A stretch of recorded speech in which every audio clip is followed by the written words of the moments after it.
Games of the 30th Olympiad in 2012 are awarded to the city of London. We'd all been celebrating in the afternoon that London had won the Olympic bid, and we just thought it was a good excuse to go out and have a few drinks, really, to celebrate.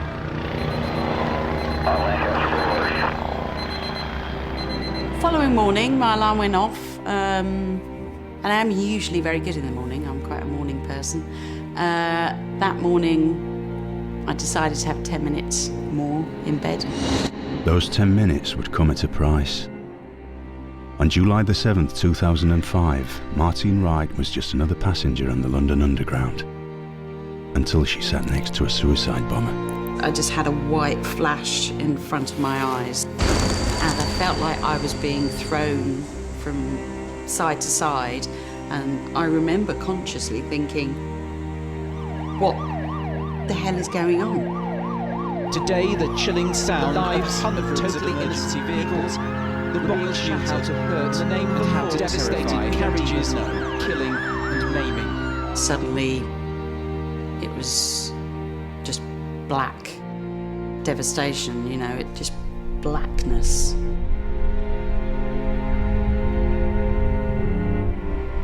I don't remember the pain, I just do not remember any pain.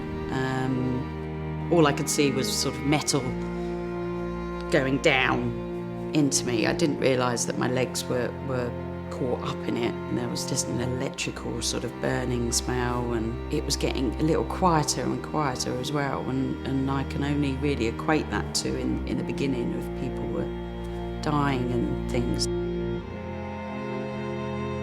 I could see this figure coming down towards the door that had been blown off, and this was Liz Kenworthy, the off-duty policewoman. And basically this was the lady that saved my life.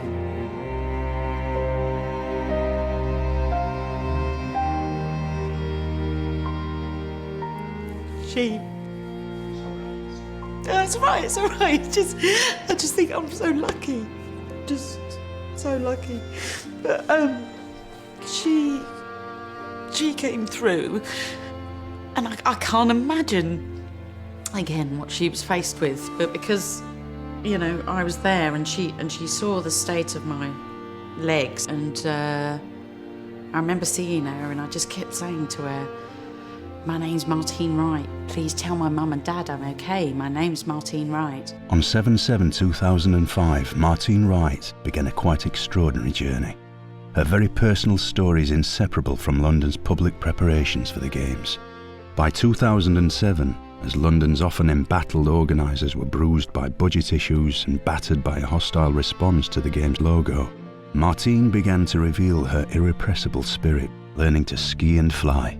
Then in May 2008, as Boris Johnson became Mayor of London, the Beijing Games provided Martine a map for her own journey. I knew that I had to do something as a result of losing my legs that day, otherwise to me it would have been all a complete waste of time. So I was actually looking at the Paralympics in a very new light, in a light of a disabled person, and looking at it and thinking, my God, wouldn't it be amazing to do something like that? So I started playing for a sitting volleyball club. And what I did enjoy about it is that you're not in your chair, you know, you move on the floor. It's a very dynamic game, very fast game. I came into politics. In 2010, Britain elected its youngest Prime Minister in nearly 200 years. With little experience herself, Martine tried out for the first GB sitting volleyball team. She was selected to play in the World Championships. In a chilling coincidence, they travelled to the tournament in the USA on July the 7th. That's when I sort of realised, oh my God, I could be on such a special journey. You know, I could actually end up at the Paralympics. As the mood turned raw during the riots of 2011, it was a tense time for Martine and her teammates, who still had to persuade the British Paralympic Association they were good enough to appear at the Games. The news they dreamed of finally came in March 2012. I just think back and I actually can't believe the journey that has happened and is happening now that I'm on. You know, maybe I was always meant to get up late that morning. Maybe I was always meant to run up the escalator and jump on that carriage that I got on.